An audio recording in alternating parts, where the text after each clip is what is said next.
இன்னைக்கு நம்ம பார்க்க போற படம் மிஸ்டர் எக்ஸ். இந்த படத்தோட கதை என்ன அப்படின்னு கேட்டிங்கன்னா, 7 புளூட்டோனியம் கேப்சியூல் சேர்ந்த ஒரு பவர்ஃபுல்லான நியூக்ளியர் வெப்பன் ஒன்னு படத்தோட ஆரம்பத்திலேயே காணாம போகுது. இங்கே காணாம போன இந்த வெப்பனை ஒரு கட்டத்துல ரஷ்யால இருக்கக்கூடிய யூரல் மவுண்டன்ஸ்ல ஒரு குரூப் கடைசியாக கண்டுபிடிச்சு தோண்டி எடுக்கிறாங்க. இப்ப அங்கேருந்து இத பாகிஸ்தான் கொண்டு போறதுக்காக பிளான் பண்றாங்க.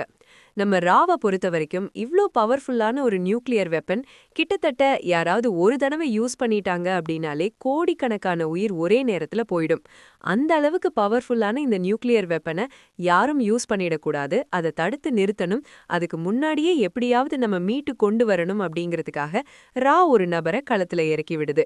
இதுக்கப்புறம் இந்த கதையில என்னதான் நடந்தது, இதுதான் இந்த படத்தோட மொத்த கதையே. இந்த படம் பேசிக்காக ஒரு ஸ்பை ஆக்ஷன் த்ரில்லர் படம். அதனால ஒரு ஸ்பை ஆக்ஷன் த்ரில்லர் என்ன டெம்ப்ளேட்ல எடுக்கப்படுமோ, கதாபாத்திரங்கள் எப்படி எழுதப்படுமோ, எல்லா விஷயத்தையும் அப்படியே வச்சுதான் இந்த படத்தை பிரசன்ட் பண்ணியிருக்கு இந்த டீம்.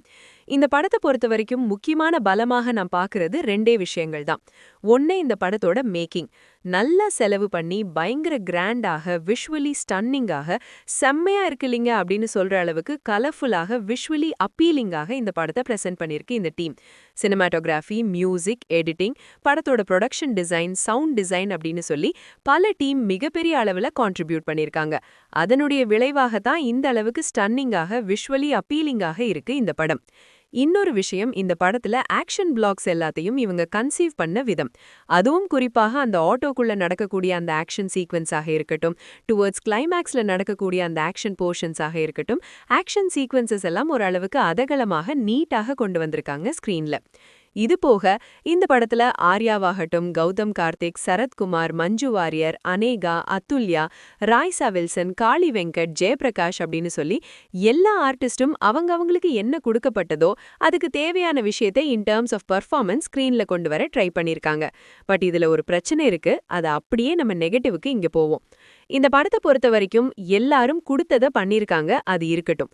பொதுவாகவே எந்த ஒரு ஆர்டிஸ்டும் நல்லா பண்ணலைங்க அப்படின்னு சொல்லி ஒரு ஆர்டிஸ்ட புகழ்றதுக்காகத்தான் ஒருத்தருடைய பேரை நம்ம சொல்லுவோமே தவிர, யாரையும் தாக்கி பேசி அவர் சரியா பண்ணலைங்க, அவங்க சரியா பண்ணலைங்க அப்படிங்கிறதுக்காகலாம் யாருடைய பேரையும் மென்ஷன் பண்றது கிடையாது நம்ம விமர்சனத்துல.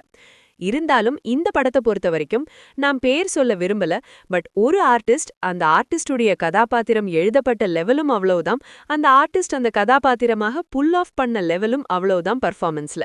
அப்படி ஒரு ஆபத்தான ஒரு பர்ஃபார்மன்ஸ் ஒரு ஆர்டிஸ்ட் கிட்ட இருந்து இருக்கு. அது யாரு என்ன ஏதுன்னு நான் சொல்ல விரும்பல. படத்தை பாருங்க, உங்களுக்கே யாராக இருக்கும் அப்படின்னு ஒரு கெஸ் பண்ண முடியும். அந்த அளவுக்கு தான் அந்த பர்ஃபார்மன்ஸ் இருக்கு அந்த ஆர்டிஸ்ட் கிட்ட இருந்து.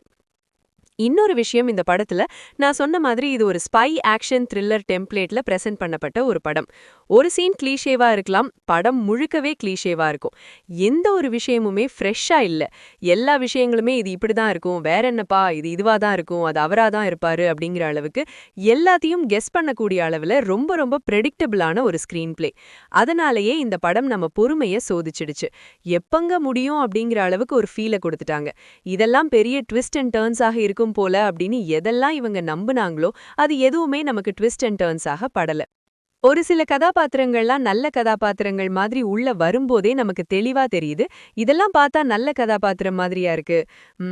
கண்டிப்பா பாருங்களேன், இந்த கேரக்டர் தான் நெகட்டிவ் ஷேட் இருக்கக்கூடிய கேரக்டராக இருக்கும் அப்படின்னு அந்த கேரக்டர் உள்ள வரும்போதே நமக்கு தெரியுது. அதுதான் கடைசியாக கதையிலையும் நடக்குது. அதனால எல்லா விஷயங்களும் ப்ரெடிக்டபிளாகத்தான் இருக்கு. பொதுவாக ஒரு படத்துல ஒரு கதாபாத்திரத்தை பார்த்தா ஏங்க இவனெல்லாம் வச்சு செய்யணுங்க அப்படிங்கிற மாதிரி ஒரு கதாபாத்திரத்தை மேல வரணும், இல்லையா ஏங்க இவங்களுக்கு எதுவும் ஆயிடக்கூடாதுங்க அப்படிங்கிற மாதிரி வரணும். இந்த ரெண்டு ஃபீலுமே எந்த கதாபாத்திரத்து மேலேயுமே இந்த படத்துல வரல. அதுதான் இன்னொரு முக்கியமான பிரச்சனை. எமோஷனலாக எந்த ஒரு விஷயமும் எங்கேயுமே நமக்கு பெருசா கனெக்ட் ஆகல. இதை தாண்டி பொதுவாக இந்த ஸ்பை ஆக்ஷன் த்ரில்லர் படங்கள்லாம் லாஜிக் மீறல்கள் அப்படிங்கிறது இருந்தே தீரும், அதை ஒண்ணுமே பண்ண முடியாது. இந்த படத்துலயும் அந்த மாதிரி நிறைய சினிமாட்டிக் லிபர்ட்டி எடுத்து தான் பல விஷயங்களை இவங்க பண்ணியிருக்காங்க. அதனால இதெல்லாம் எப்படிங்க வந்துச்சு, இதெல்லாம் எப்படிங்க நடக்கும்னு எதையுமே நீங்க கேட்கக்கூடாது. அந்த அளவுக்கு பல காட்சிகள் லாஜிக் மீறல்களோட தான் இந்த படத்துல பிரசன்ட் பண்ணவும் பட்டிருக்கு.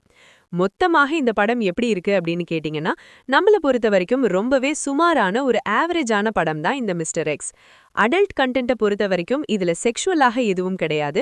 பட் ரத்தம் தெறிக்க தெறிக்க ஒரு சில சம்பவங்கள் இருக்கு. அதனால ஸ்ட்ரிக்ட்லி UA16+. இத மைண்ட்ல வச்சுக்கோங்க. இந்த மூவி ரிவ்யூ பிடிச்சிருந்தா ஒரு லைக் பண்ணுங்க. உங்க கருத்துக்களை கீழே கமெண்ட் பண்ணுங்க. இன்னும் movie studio films channel subscribe பண்ணலையா? உடனே சப்ஸ்கிரைப் பண்ணுங்க. அடுத்த ரிவ்யூவில் சந்திப்போம்.